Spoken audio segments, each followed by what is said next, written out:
कि कुछ मिनटों में तेजी और बढ़ने के सारे संकेत आते दिख रहे हैं। हमारे साथ जुड़ चुकी है जानवी, बताएंगी आयशर में क्यों है इतनी ज्यादा तेजी। जानवी बताइए।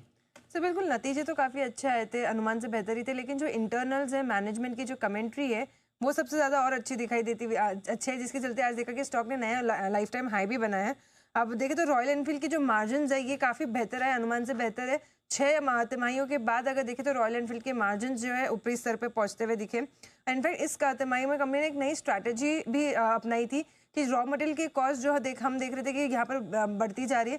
कंपनी ने ऑल्टरनेटिव रॉ मटेरियल्स यूज़ करने शुरू कर दी, जिनकी जो कीमत जो थी वो कम पड़ी, जिसके चलते मार्जिन में हमने देखा काफ़ी बड़ा एक्सपेंशन है और बड़ा बीट भी मार्जिन में उसी के चलते आता हुआ दिखा है। और कंपनी ने साफ कहा है कॉन कॉल में कि कंपनी वॉल्यूम ग्रोथ को प्रायोरिटाइज कर रही है। कंपनी मार्जिन एक्सपेंशन की तरफ नहीं देख रही, वॉल्यूम ग्रोथ पे ज़्यादा कंपनी का एक्सपेंशन पे फोकस रहने वाला है। एंड इनफैक्ट जब जीएसटी कट अनाउंस हुए थे, उस टाइम ये कहा गया था कि 450 सीसी और 650 सीसी में जो जीएसटी बढ़ा दिया था उसका एक नेगेटिव इम्पैक्ट आया था, लेकिन अब वो अगर देखें तो वो नेगेटिव इम्पैक्ट कम हो चुका है। अब उनके फाइनेंशियल्स में अब उसका इम्पैक्ट अब आता हुआ नहीं दिखेगा, तो वो एक पॉजिटिव चीज़ निकल के आई है। कंपनी ने आगे के लिए जो डिमांड आउटलुक भी दिया है वो भी काफ़ी स्ट्रॉन्ग है। लागत की कीमतें बढ़ने से मार्जिन पे थोड़ा प्रेशर ज़रूर रह सकता है कभी कोई तिमाही में, लेकिन ओवरऑल डिमांड आउटलुक काफ़ी अच्छे है। अगर कैलेंडर ईयर 26 के लिए बात करें तो कंपनी ने एक अच्छी पाइपलाइन भी बताई है, जिसमें 2 इलेक्ट्रिक मोटरसाइकिल्स वो लॉन्च करते हुए दिखने वाले, तो पाइपलाइन काफ़ी स्ट्रॉन्ग है। और यही सब चीज़ें अगर देखें तो ब्रोकरेजेस को भी पसंद आ रही है।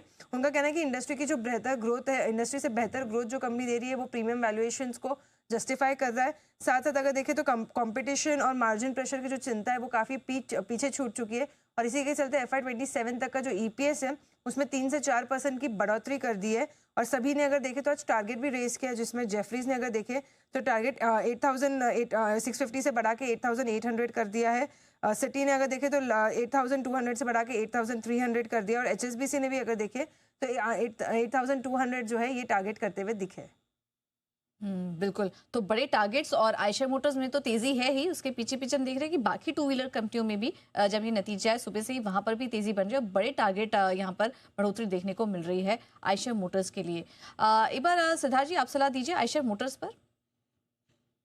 बिल्कुल पूजा जी, देखिए आपने बिल्कुल ठीक कहा। एक बड़ा अपमूव आज के सेशन में हमने देखा है। इनफैक्ट इस बड़े अपमूव के साथ साथ आज एक ब्रेकआउट भी स्टॉक में आता हुआ दिखा है। अपने ऑल टाइम हाइस को तो टच किया ही है, ब्लू स्काई जोन में एंटर कर चुका है। अभी भी फ्रेश लॉन्ग पोजीशंस बनाने के लिए थोड़ा सा एक बाय ऑन डिप्स की स्ट्रेटेजी को फॉलो कर सकते हैं, बट किसी के पास एग्जिस्टिंग लॉन्ग पोजीशंस हैं तो डेफिनेटली होल्ड करके चलना है। 8000 तक के लेवल्स भी अगले कुछ दिन में आयशर बहुत आराम से हमें दिखा सकता है।